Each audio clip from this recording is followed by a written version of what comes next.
हमारे चैनल को सब्सक्राइब करें, बेल नोटिफिकेशन ऑन कर दें हमारी सभी वीडियोस सबसे पहले देखने के लिए। हमारे इस चैनल का नाम है सूर्या लूसेंट जीके। लाइक करें एंड शेयर करें। जिस प्रकार से हम लाइक कर रहे हैं, पहले आप लाइक वाले बटन को दबाएं, पास में एक सब्सक्राइब वाला बटन बन के आएगा, उसे क्लिक करें। जैसे ही आप सब्सक्राइब करेंगे, पास में एक बेल वाला आइकन बन के आएगा, उसी बेल वाले आइकन को दबा के ऑल नोटिफिकेशन ऑन कर दें। प्राचीन इतिहास का 5वां पार्ट आज पढ़ेंगे, मौर्य उत्तर या गुप्त पूर्व काल, जो 185 ईसा पूर्व से 319 ईसा पूर्व तक इसका समय काल रहा। चलिए स्टार्ट करते हैं और इसका पहला प्रश्न देखते हैं। अंतिम मौर्य सम्राट विदर्भ की हत्या कर किसने शुंग वंश की स्थापना 185 ईसा पूर्व में की? अंतिम मौर्य सम्राट विदर्भ था, उसकी हत्या किसने की? और शुंग वंश की स्थापना 185 ईसा पूर्व में किसने की? विदर्भ की हत्या कर पुष्यमित्र ने की थी। ऑप्शन नंबर ए होगा पुष्यमित्र। देखिए, इन्हीं का नाम था पुष्यमित्र शुंग। इन्होंने शुंग वंश की स्थापना 185 ईसा पूर्व में की थी। चलिए अगला प्रश्न देखते हैं, दूसरा। पुष्यमित्र शुंग मौर्य सम्राट विदर्भ की राजकीय सेना में किस पद पर आसीन था? जो पुष्यमित्र शुंग था, मौर्य सम्राट विदर्भ की राजकीय सेना में किस पद पर आसीन था? वह सेनापति था। तो ऑप्शन नंबर ए होगा पुष्यमित्र शुंग सेनापति था, इसलिए ऑप्शन नंबर ए होगा सेनापति। प्रश्न संख्या तीसरा है, कौड़ वंश का संस्थापक कौन था? कौड़ वंश का संस्थापक वासुदेव था। वासुदेव ने 75 ईसा पूर्व में देवभूति शुंग वंश का अंतिम संस्थापक की हत्या करके कौड़ वंश का नींव डाला था वासुदेव ने। ऑप्शन नंबर ए होगा वासुदेव। अगला प्रश्न है चौथा, सातवाहन वंश का संस्थापक कौन था? सातवाहन वंश का संस्थापक सीमुख था। ऑप्शन नंबर ए होगा सीमुख। प्रश्न संख्या 5 है, सातवाहनों ने पहले स्थानीय अधिकारियों के रूप में काम किया था। नंदों का अधीन काम किया था कि मौर्यों का अधीन किया था कि चोलों का अधीन कि चेरों का अधीन? सातवाहनों ने पहले स्थानीय अधिकारियों के रूप में मौर्यों के अधीन काम किया था। ऑप्शन नंबर बी होगा मौर्यों के अधीन। अगला प्रश्न है छठवां, बताना है निम्नलिखित में से वह महानतम कुषाण नेता कौन था जो बौद्ध बन गया था? कुजुल कटलिफा बन गया था कि भीम कटलिफा कि कनिष्क होगा कि वशिष्ठ होगा? इसका ऑप्शन नंबर सी होगा कनिष्क। कनिष्क वह महानतम कुषाण नेता था जो बौद्ध बन गया था। ऑप्शन नंबर सी होगा कनिष्क। अगला प्रश्न है सातवां, कुषाण काल के दौरान मूर्ति कला की गांधार शैली निम्नलिखित में से किसका मिश्रण है? भारत ग्रीक शैली का मिश्रण है। ऑप्शन नंबर डी होगा भारत और ग्रीक शैली। प्रश्न संख्या 8 है, कनिष्क की राजधानी कहाँ पर थी? पुरुषपुर, बनारस, इलाहाबाद कि सारनाथ? कनिष्क की राजधानी पुरुषपुर थी। ऑप्शन नंबर ए होगा पुरुषपुर। 9वां प्रश्न है, पुरुषपुर निम्नलिखित में से किसका दूसरा नाम है? पटना का है कि पाटलिपुत्र का है कि पेशावर का है कि पंजाब का? पुरुषपुर पेशावर का दूसरा नाम है। तो ऑप्शन नंबर 9 का होगा सी नंबर पेशावर। अगला प्रश्न है 10वां, चरक किसके राज चिकित्सक थे? चरक कनिष्क के राज चिकित्सक से। ऑप्शन नंबर डी होगा कनिष्क। चरक कनिष्क के राज चिकित्सक थे। Option number D Kanishka. प्रश्न संख्या 11 है, तक्षशिला के प्रसिद्ध स्थल होने का कारण था? तक्षशिला किस लिए प्रसिद्ध था? गांधार कला के लिए प्रसिद्ध था। ऑप्शन नंबर सी होगा गांधार कला।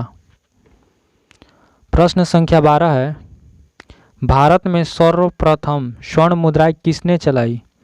कुषाण कि इंडो बैक्टीरियन कि शक ने चलाई कि गुप्त ने चलाई?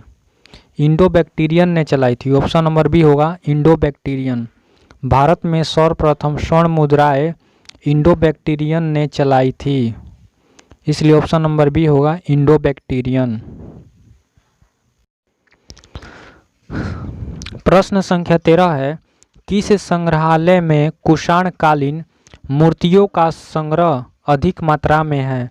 मथुरा संग्रहालय होगा कि मुंबई संग्रहालय होगा, सी है मद्रास संग्रहालय, डी है दिल्ली संग्रहालय।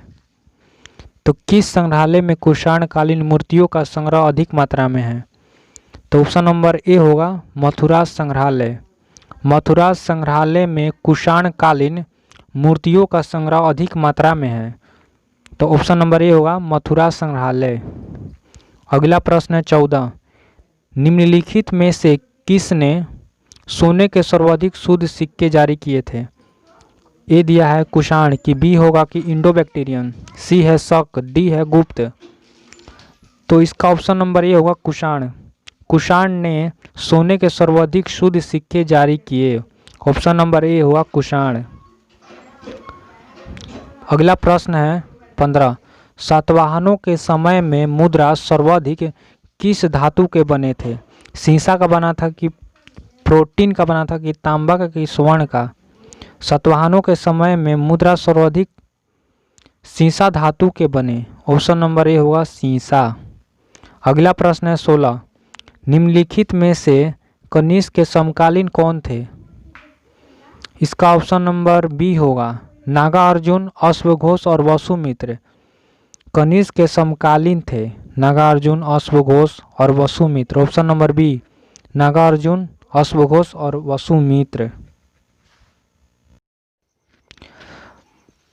क्वेश्चन नंबर 17 है, किस वंश के शासकों ने ब्राह्मणों एवं बौद्ध भिक्षुओं को करमुक्त भूमि या भूमि अनुदान देने की प्रथा आरंभ की? किसने आरंभ किया था? सातवाहनों ने आरंभ किया था, बी है मौर्य ने किया था, कि सी है गुप्त ने किया था, डी है चोल कि चोलों ने किया था?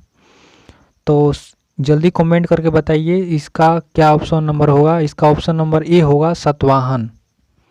सातवाहन वंश के शासकों ने ब्राह्मणों एवं बौद्ध भिक्षुओं को करमुक्त भूमि या गांव देने की प्रथा आरंभ की थी, सातवाहनों ने किया था, और इसलिए ऑप्शन नंबर ए होगा सातवाहन। नेक्स्ट प्रश्न है 18, बताना है भारतीय रंगमंच में यौनिका प्रथा का शुभ आरंभ किसने किया? जल्दी इसका कमेंट करके बताइए कौन सा होगा। ऑप्शन नंबर ए होगा कि बी होगा कि सी होगा कि डी होगा? भारतीय रंगमंच में यौनिका प्रथा का शुभ आरंभ यूनानियों ने किया था, तो इसका ऑप्शन नंबर सी होगा यूनानियों ने। नेक्स्ट प्रश्न है 19, भारतीयों के महान रेशम मार्ग किसने आरंभ करवाया? भारतीय का जो महान रेशम मार्ग है सिल्क रूट किसने आरंभ करवाया था? इसको कमेंट में बताइए कौन किसने करवाया था। कनिष्क ने करवाया था कि अशोक ने करवाया था कि हर्ष ने करवाया था कि फाहियान ने करवाया था? सिल्क रूट का शुभ आरंभ कनिष्क ने करवाया था, ऑप्शन नंबर ए होगा कनिष्क। प्रश्न संख्या 20 है, निम्नलिखित में से किसने बड़े पैमाने पर स्वर्ण मुद्राएं चलाई थी? बताना है किसने बड़े पैमाने पर स्वर्ण मुद्राएं चलाई थी। ग्रीक वासियों ने चलाया था कि मौर्यों ने चलाया था कि कुषाण शासकों ने चलाया था कि शुंगों ने चलाया था? इसका ऑप्शन नंबर कमेंट करके बताइए कि ए होगा कि बी होगा कि सी होगा कि डी होगा? इसका ऑप्शन नंबर सी होगा, कुषाण शासकों ने बड़े पैमाने पर स्वर्ण मुद्राएं चलाई थी, ऑप्शन नंबर सी कुषाण शासकों ने। क्वेश्चन नंबर 21 है, चरक और नागा अर्जुन किसके दरबार की शोभा थे? चरक जो चिकित्सक थे और नागा अर्जुन वो किसके दरबार की शोभा थे? बताना है कनिष्क थे कि चंद्रगुप्त मौर्य थे कि अशोक थे कि समुद्रगुप्त के शोभा थे? बताना है किसकी शोभा थे। कमेंट में जल्दी इसको बताइए चरक और नागा अर्जुन किसके दरबार की शोभा थे?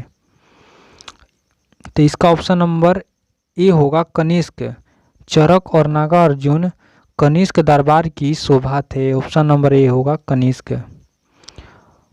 क्वेश्चन नंबर 22 है, शक संवत का प्रारंभ किस सम्राट के शासनकाल में 78 ईस्वी से हुआ था? जल्दी इसको कमेंट में बताइए कि शक संवत का प्रारंभ किस सम्राट के शासनकाल में 78 ईस्वी में हुआ था? अशोक के शासनकाल में हुआ था कि कनिष्क के शासनकाल में हुआ था कि हर्ष के शासनकाल में हुआ था कि समुद्रगुप्त के? तो ये हुआ था, बी होगा, कनिष्क के शासनकाल में 78 ईस्वी में हुआ था। शक संवत का प्रारंभ कनिष्क के शासनकाल में हुआ था। Option number B Kanishka. अगला प्रश्न है 23, बताना है तक्षशिला विश्वविद्यालय स्थित था। तक्षशिला विश्वविद्यालय कहाँ पर स्थित है? जल्दी कमेंट करके बताइए। इसका ऑप्शन नंबर ए होगा कि पाकिस्तान में है कि भारत में है कि बांग्लादेश में है कि बर्मा में है। तक्षशिला विश्वविद्यालय कहाँ पर है?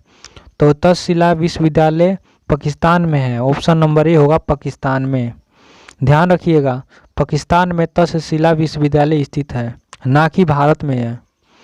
अगला प्रश्न है 24, बताना है प्राचीन काल में कलिंग का महान शासक कौन था?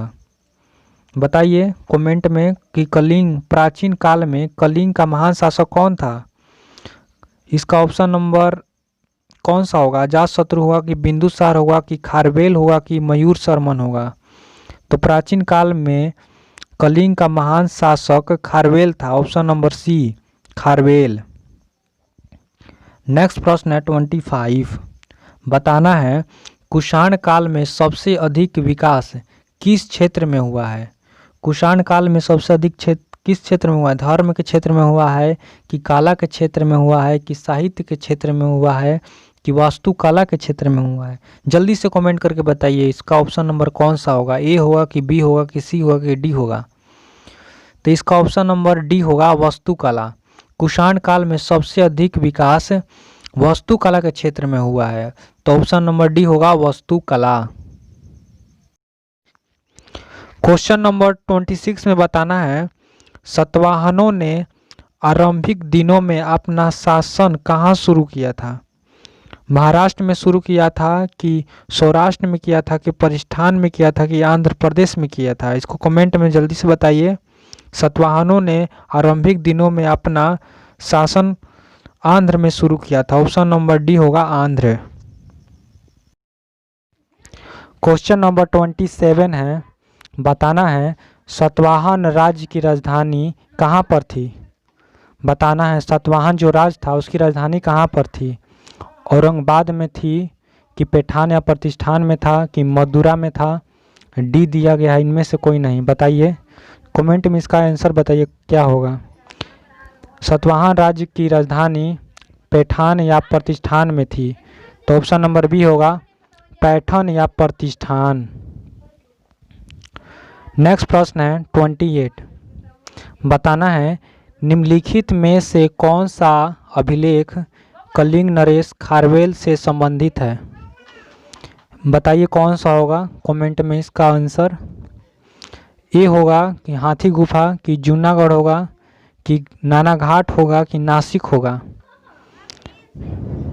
बताना है कि कौन सा अभिलेख कलिंग नरेश खारवेल से संबंधित है। इसका ऑप्शन नंबर ए होगा हाथी गुफा। हाथी गुफा अभिलेख कलिंग नरेश खारवेल से संबंधित है। ऑप्शन नंबर ए हाथी गुफा। नेक्स्ट प्रश्न है 29, किस सातवाहन नरेश ने गाथा सप्तशती नामक महत्वपूर्ण कृति की रचना की? बताइए इसका आंसर कौन सा होगा कमेंट में। बताना है किस सातवाहन नरेश ने गाथा सप्तशती नामक महत्वपूर्ण कृति की रचना की? ये दिया गया है गौतमी पुत्र सातकर्णी ने किया था कि वशिष्ठी पुत्र पुलुमावी ने किया था कि हाल ने किया था कि सिमुक ने किया था? किस सातवाहन नरेश ने गाथा सप्तशती नामक महत्वपूर्ण कृति की रचना की? हाल ने किया था। ऑप्शन नंबर सी होगा हाल। हाल सातवाहन नरेश ने गाथा सप्तशती नामक महत्वपूर्ण कृति की रचना किया। ऑप्शन नंबर सी हाल। अगला प्रश्न है 30, बताना है सातवाहन शासकों की राजकीय भाषा क्या थी? जो सातवाहन शासकों की उनका राष्ट्रीय भाषा क्या थी? पाली था कि प्राकृतिक था कि संस्कृत था कि इनमें से कोई नहीं? इसका ऑप्शन नंबर बी होगा प्राकृतिक। क्वेश्चन नंबर 31 है, बताना है कि निम्नलिखित राजवंशों पर विचार कीजिए। पहला है सातवाहन राजवंश, दूसरा है गुप्त राजवंश, तीसरा है शुंग वंश, चौथा है चोल वंश। तो बताइए इन राजवंशों का सही कालक्रम क्या है? बताना है कि कौन सा कालक्रम, बताना है कि पहले था उसके बाद में कौन कौन सा कालक्रम था। तो सबसे पहले इसमें से शुंग वंश था, शुंग वंश के बाद सातवाहन वंश आया था, सातवाहन वंश के बाद गुप्त वंश आया था और लास्ट में चोल वंश आया था। इसलिए उसका ऑप्शन नंबर डी होगा, तीसरा, पहला, दूसरा और चौथा। याद रखिएगा कि सबसे पहले शुंग वंश आया था, इसके बाद सातवाहन वंश, इसके बाद गुप्त वंश, इसके बाद लास्ट में चोल वंश आया था। तो इसका आंसर नंबर डी होगा। क्वेश्चन नंबर 32 है, बताना है कि मौर्य साम्राज्य के ध्वंस के बाद कई आक्रमणों की श्रृंखला रही। भारत पर सबसे पहले आक्रमण निम्नलिखित में से किसने किया? बैक्टीरियन ग्रीस ने किया था कि पार्थियन ने किया था कि शक ने किया था कि कुषाण ने किया था? जल्दी से बताइए कमेंट करके इसका कौन सा ऑप्शन होगा। बताना है कि मौर्य साम्राज्य के पतन के बाद कई आक्रमणकारों की श्रृंखला रही। तो भारत पर सबसे पहले आक्रमण किसने किया था मौर्य साम्राज्य के पतन के बाद? जल्दी से बताइए इसका कौन सा ऑप्शन नंबर होगा। ऑप्शन नंबर इसका ए होगा, बैक्टीरियन या Greek. Option number A, Bactrian या ग्रीक। क्वेश्चन नंबर 33 में मिलान करना है, सूची 1 को सूची 2 से मिलान करना है। सूची 1 में शासक का नाम दिया गया है और सूची 2 में उसकी उपाधि, कौन सा शासक का कौन सा उपाधि है उससे मिलान करना है। तो ए में दिया गया है अशोक, अशोक की को कौन सी उपाधि मिली थी? प्रियदर्शी का उपाधि मिली थी। तो ए का हो जाएगा 5वां नंबर, प्रियदर्शी। अशोक को प्रियदर्शी के नाम से भी जाना जाता था। तो ए का हो जाएगा 5वां, प्रियदर्शी। बी में दिया गया है कनिष्क, कनिष्क का कौन सा उपाधि था बताना है।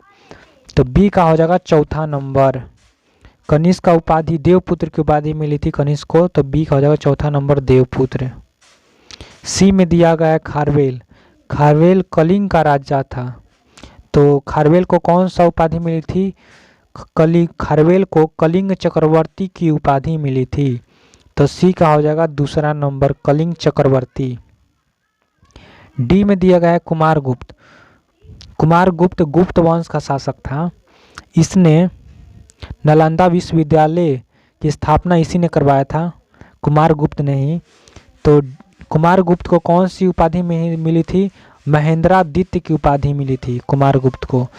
तो डी का हो जाएगा 3रा नंबर, महेंद्रादित्य। ये काफ़ी इम्पोर्टेंट प्रश्न है, ये CDS 2003 के एग्ज़ाम में आया है। तो ये परीक्षा के दृष्टि से बहुत इम्पोर्टेंट है, इसको याद रखिएगा कि अशोक का उपाधि प्रियदर्शी था, कनिष्क का उपाधि देवपुत्र था, खारवेल का उपाधि कलिंग चक्रवर्ती था, कुमारगुप्त का उपाधि महेंद्रादित्य था। नेक्स्ट प्रश्न है 34, विक्रम संवत कब से प्रारंभ हुआ? बताइए कमेंट करके इसका ऑप्शन नंबर कौन सा होगा। ए में दिया गया 78 ईसा पूर्व होगा कि 58 ईसा पूर्व होगा कि 72 ईसा पूर्व होगा कि 56 ईसा पूर्व। जल्दी से कमेंट करके बताइए इसका ऑप्शन नंबर कौन सा होगा। बताना है विक्रम संवत कब से प्रारंभ हुआ। विक्रम संवत 58 ईसा पूर्व में प्रारंभ हुआ। ऑप्शन नंबर बी होगा 58 ईसा पूर्व में। याद रखिएगा विक्रम संवत का प्रारंभ 58 ईसा पूर्व में हुआ था।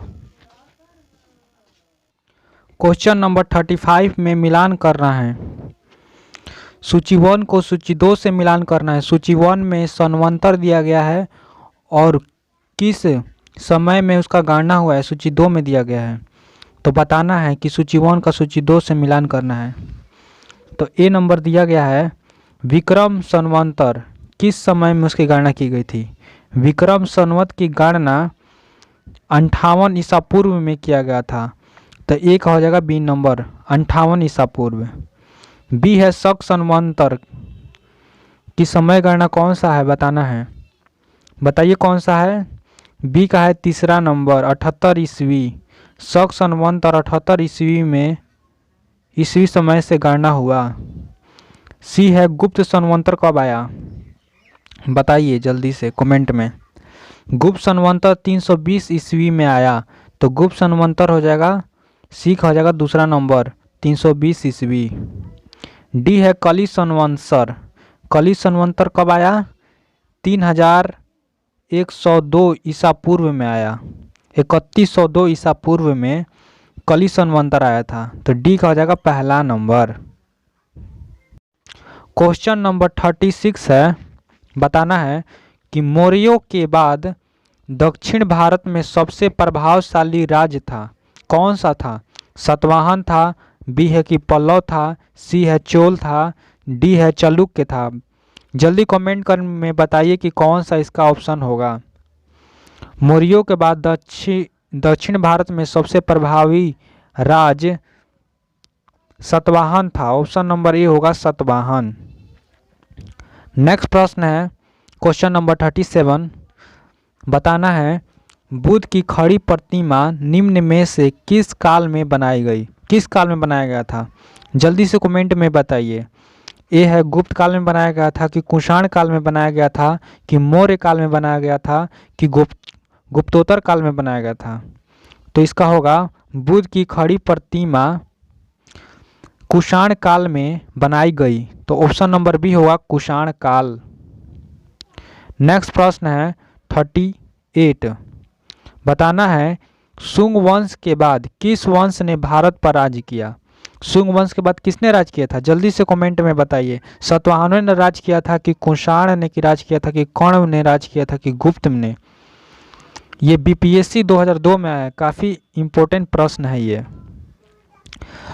शुंग वंश के बाद कर्ण वंश आया था, कर्ण वंश के बाद सातवाहन वंश आया था। तो शुंग वंश के बाद किस वंश ने भारत पर राज किया? कर्ण वंश ने राज किया था। तो 38 का हो जाएगा सी नंबर कर्ण वंश। नेक्स्ट प्रश्न है 39, बताना है किस चीनी जनरल ने कनिष्क को हराया था? जल्दी से बताइए कमेंट में किसने हराया था। पेंचाओ ने हराया था, कि पान यड़ ने हराया था, कि सी हुआंग टी ने हराया था, कि हो टी ने हराया था?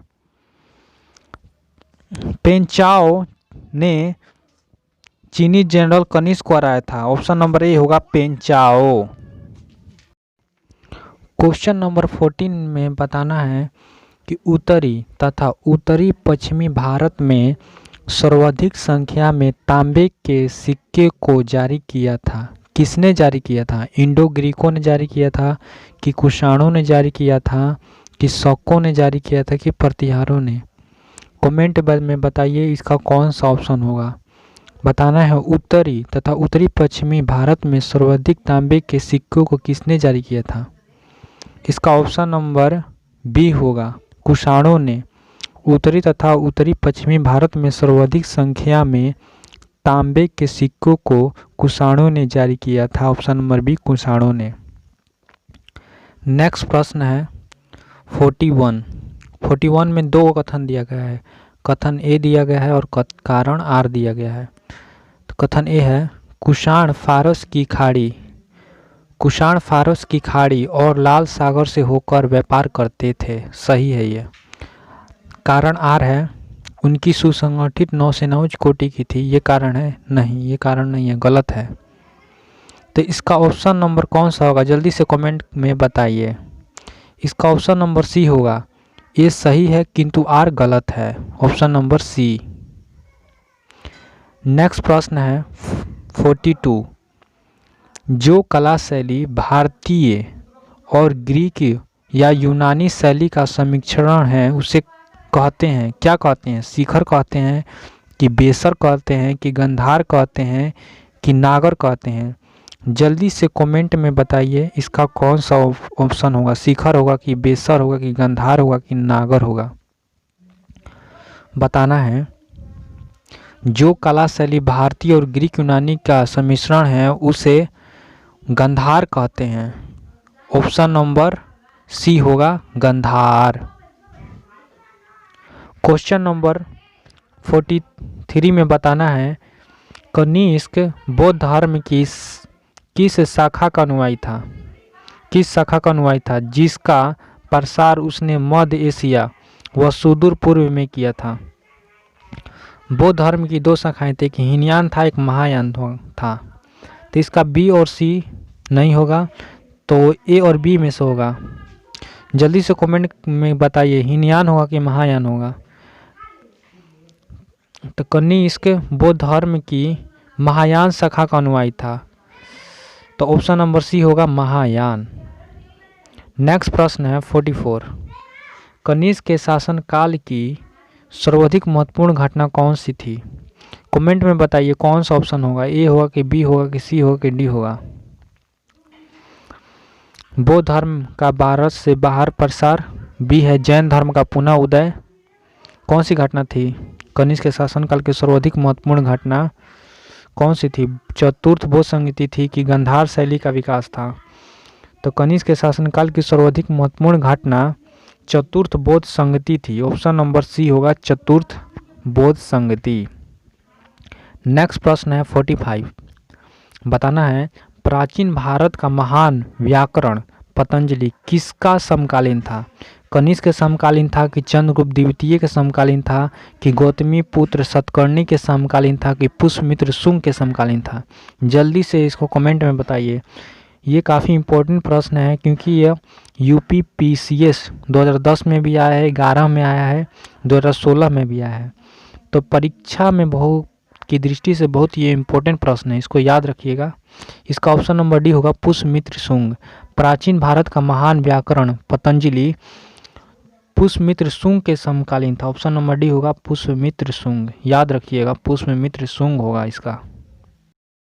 क्वेश्चन नंबर 46 में बताना है सर्वप्रथम भारत में विशुद्ध संस्कृत भाषा में लंबा अभिलेख किस राजा द्वारा जारी किया गया? कमेंट में बताइए किस राजा द्वारा जारी किया गया था? यवन राजा मिनांडर द्वारा जारी किया गया था, बी है शक राजा रुद्रदमन द्वारा जारी किया गया, सी है पार्थव राजा गोंदोफिरनस द्वारा जारी किया गया, डी में दिया गया है कुषाण राजा कनिष्क द्वारा जारी किया गया था। बताइए कमेंट में कौन सा होगा। सर्वप्रथम भारत में विशुद्ध संस्कृत भाषा में लंबा अभिलेख किस राजा द्वारा जारी किया गया? शक राजा रुद्रदमन द्वारा जारी किया गया। ऑप्शन नंबर बी होगा शक राजा रुद्रदमन द्वारा। नेक्स्ट प्रश्न है 46। बताना है किस राजा के शासनकाल में ईसाई धर्म प्रचारक सेंट थॉमस बाहर आया था? मिनांडर के शासनकाल में आया था कि रुद्रदमन के शासनकाल में आया था कि गोंदोफिरनस शासनकाल में आया था कि कनिष्क के शासनकाल में? कमेंट बॉक्स में बताइए इसका ऑप्शन नंबर कौन सा होगा। इसका ऑप्शन नंबर होगा सी नंबर होगा गोंदोफिरनस। गोंदोफिरनस राजा के शासनकाल में ईसाई धर्म प्रचारक सेंट थॉमस भारत आया था। गोंदोफिरनस के शासनकाल में सेंट थॉमस भारत आया था। ऑप्शन नंबर सी होगा गोंडफिरनस। नेक्स्ट प्रश्न है 48। बताना है किस कुषाण शासक ने सर्वप्रथम स्वर्ण मुद्राएं जारी की? कटफिसिस प्रथम ने जारी किया था कि कटफिसिस द्वितीय ने जारी किया था? सी में दिया गया कनिष्क ने जारी किया था, डी है वशिष्ठ ने जारी किया था। कमेंट बॉक्स में बताइए इसका कौन सा ऑप्शन होगा। जल्दी से बताइए कि किस कुषाण शासक ने सर्वप्रथम स्वर्ण मुद्राएं जारी किया था? तो इसका ऑप्शन नंबर बी होगा कटफिसिस द्वितीय कुषाण शासक ने सर्वप्रथम स्वर्ण मुद्राएं जारी की। ऑप्शन नंबर बी कटफिसिस द्वितीय। नेक्स्ट प्रश्न है 49। बताना है किस वंश के शासकों ने क्षत्रप प्रणाली का प्रयोग किया? कमेंट बॉक्स में बताइए इसका ऑप्शन कौन सा होगा। गुप्तों ने प्रयोग किया था कि हिंदी अवनों ने किया था कि रानियों ने किया था कि शकों ने किया था? बताइए कौन सा होगा इसका। इसका ऑप्शन नंबर डी होगा शकों ने शकों ने क्षत्रप प्रणाली का प्रयोग किया था? ऑप्शन नंबर डी होगा शकों ने। प्रश्न संख्या 15 है, बताना है छत्तार की उपाधि किस वंश के शासकों ने धारण किया? शकों ने धारण किया कि कुषाण ने किया कि हिंद यवन ने किया कि पार्थियन ने किया? तो छत्तार की उपाधि शक वंश के शासकों ने धारण किया। ऑप्शन नंबर ए होगा शक। प्रश्न संख्या 51 है, बताना है कि प्राचीन काल के भारत पर आक्रमणों के संबंध में कौन सा सही कालानुक्रम है? यूनानी, शक या कुषाण है? बी में दिया गया यूनानी और कुषाण और शक होगा कि सी में दिया गया है शक यूनानी और कुषाण, डी में दिया गया है शक कुषाण यूनानी? जल्दी से बताइए कमेंट बॉक्स में इसका कौन सा ऑप्शन होगा। प्राचीन काल में भारत पर आक्रमणकारों के संबंध में कौन सा काल अनुक्रम सही है? तो इसका ऑप्शन नंबर ए होगा यूनानी और शक और कुषाण। यूनानी के बाद शक आए, शक के बाद कुषाण आए, तो ऑप्शन नंबर ए होगा यूनानी, शक और कुषाण। नेक्स्ट प्रश्न है 52, भारत में प्रथम बार सैनिक शासन मिलिट्री गवर्नरशिप व्यवहार में लाया गया, किसके द्वारा लाया गया था? बताना है ग्रीकों द्वारा लाया गया कि शकों द्वारा लाया गया कि पार्थियनों द्वारा लाया गया कि मुगलों द्वारा लाया? जल्दी से बताइए कमेंट बॉक्स में कौन सा ऑप्शन नंबर होगा। तो भारत में प्रथम बार सैनिक शासन व्यवहार में ग्रीकों द्वारा लाया गया। ऑप्शन नंबर ए होगा ग्रीकों द्वारा। नेक्स्ट प्रश्न है 53, बताना है कि ईसा पूर्व दूसरी सदी के प्रारंभ में उत्तरी अफगानिस्तान में स्थापित भारत और यूनानी राज्य था, कहाँ पर था? बैक्टीरिया था कि सीथिया था कि जेड्रेसिया था कि एरिया था? जल्दी से बताइए कमेंट बॉक्स में इसका कौन सा होगा। बताना है ईसा पूर्व दूसरी सदी के प्रारंभ में उत्तरी अफगानिस्तान में स्थापित भारत और यूनानी राज्य था, बैक्टीरिया था। ऑप्शन नंबर ए होगा बैक्टीरिया। क्वेश्चन नंबर 54 में बताना है चार धातुओं सोना, चांदी, तांबा एवं सीसा में बनने वाले सिक्कों को क्या कहा जाता था?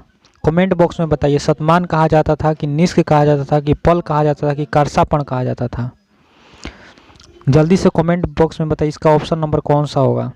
बताना है चार धातुओं सोना, चांदी, तांबा एवं सीसा में बनने वाले सिक्कों को क्या कहा जाता था? करसापण कहा जाता था। चार धातुओं सोना, चांदी, तांबा एवं सीसा में बनने वाले सिक्कों को करसापण कहा जाता था। ऑप्शन नंबर डी हुआ करसापण।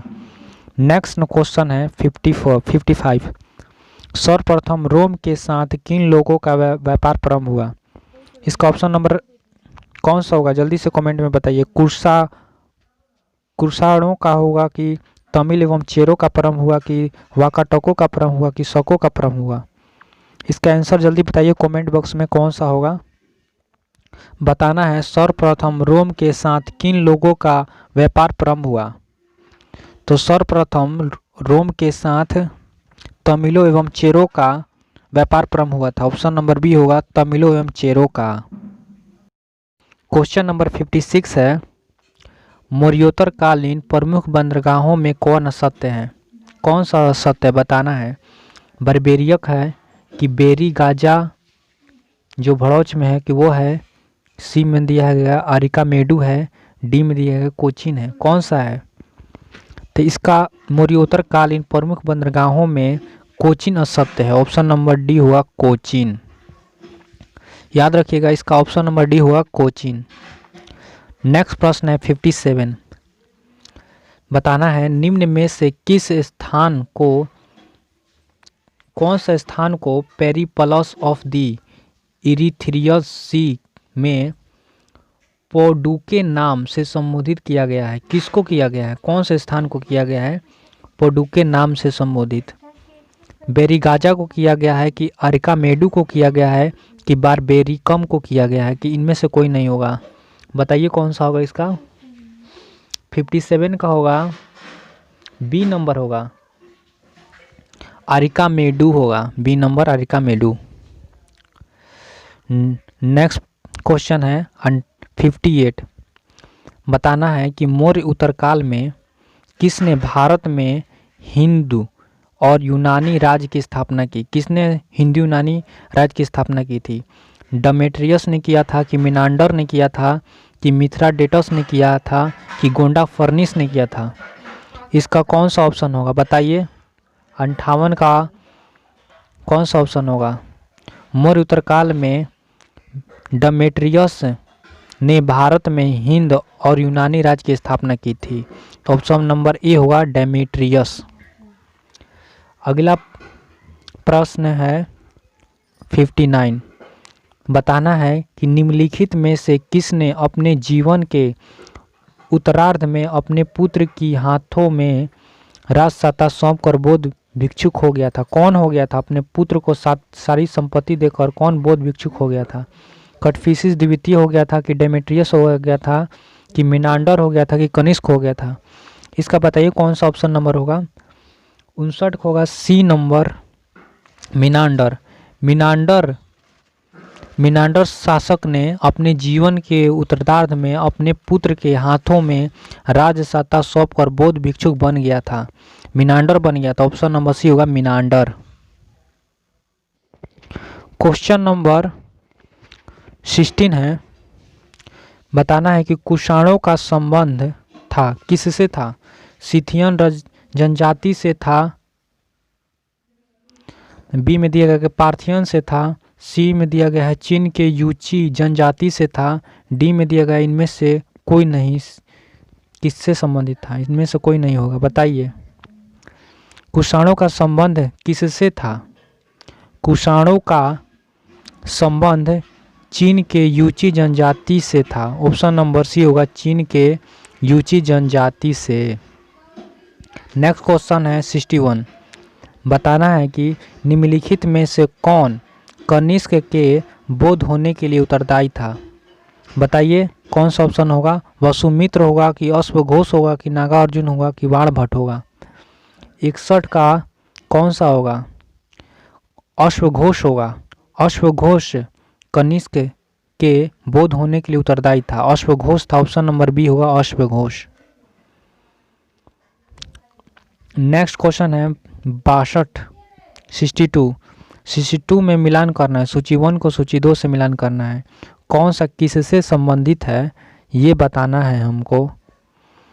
तो ए दिया गया है इंडो ग्रीक। इंडो ग्रीक का किससे संबंधित है? हिंद यवन से संबंधित है, तो ए का होगा पहला नंबर हिंद यवन।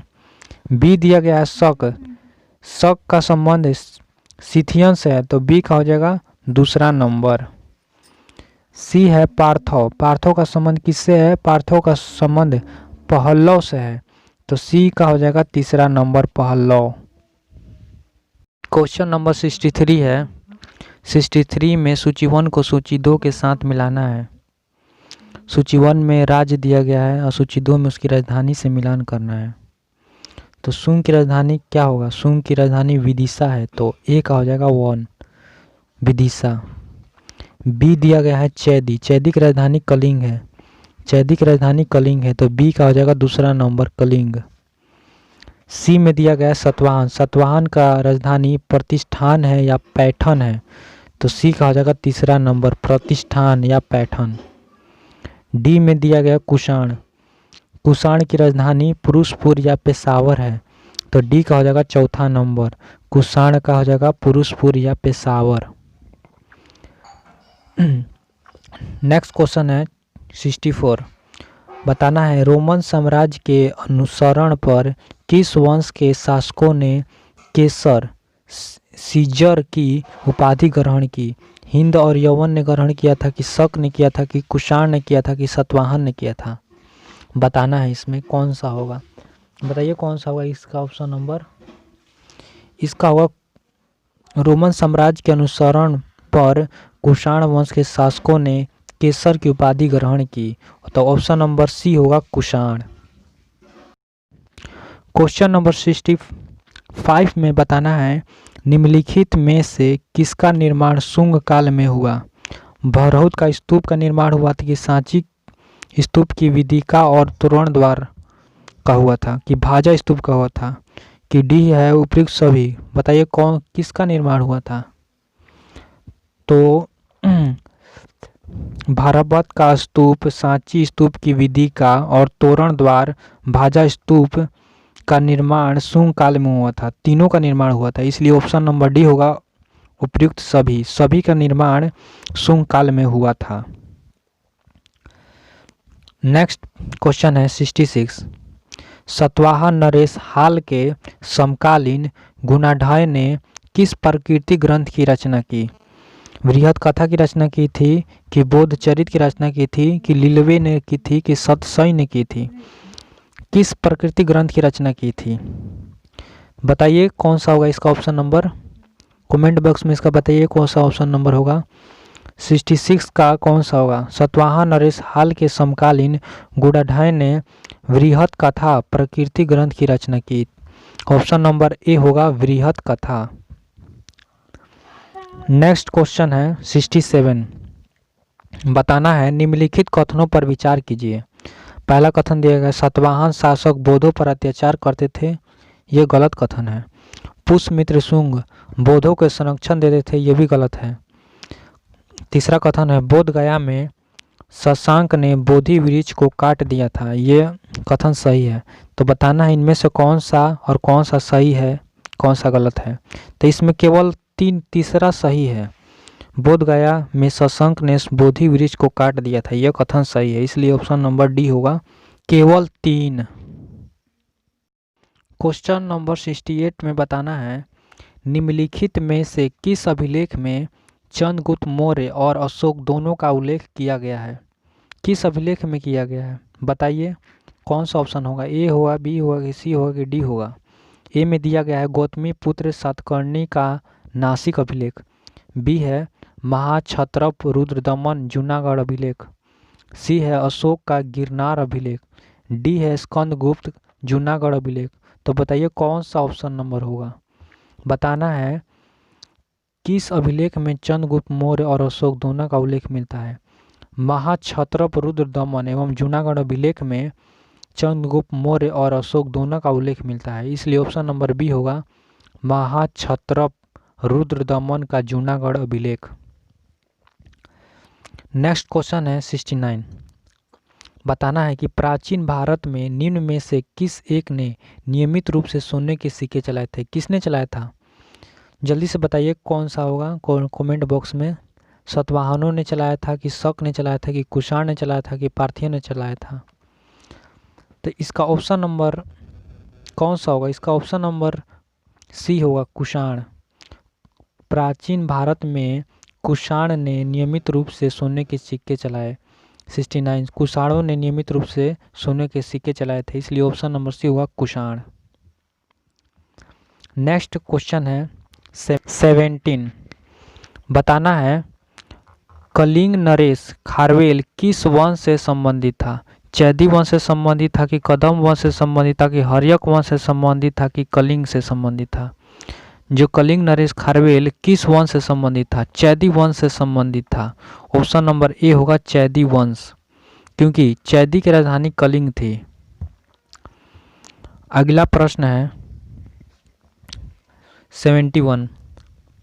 बताना है प्राचीन भारत में देश की अर्थव्यवस्था में अत्यंत महत्वपूर्ण भूमिका निभाने वाली श्रेणी संगठन के संदर्भ में निम्नलिखित में से कौन से कथन सही है बताइए। पहला कथन दिया गया है प्रत्येक श्रेणी राज्य की एक केंद्रीय प्राधिकरण के साथ पंजीकृत होती थी और प्रशासन स्तर पर राजा उनका प्रमुख होता था।